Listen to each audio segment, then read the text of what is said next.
not colorblind. I know the world is black and white. I try to keep an open mind, but I just can't sleep on this tonight. Stop this train. I want to go home. I can't take the speeding. It's moving in. I know I can, but honestly, can someone stop this train? I have no idea how else to say it. I don't want to see my parents go. I'm one generation's length away of fighting life out on my own.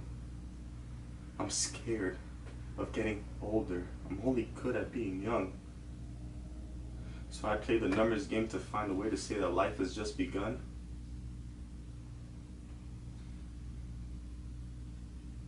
I had a talk with my old man. I asked him, help me understand. He said, you turn 68, you'll renegotiate. Don't stop this train. Not for a minute, change a place that you're in. And don't think I couldn't ever understand. I've tried my hand, and John honestly will never stop this train.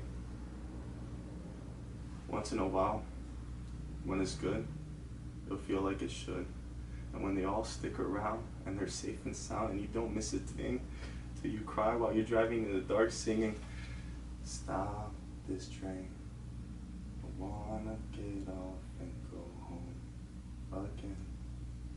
Can't take the speed and it's moving in.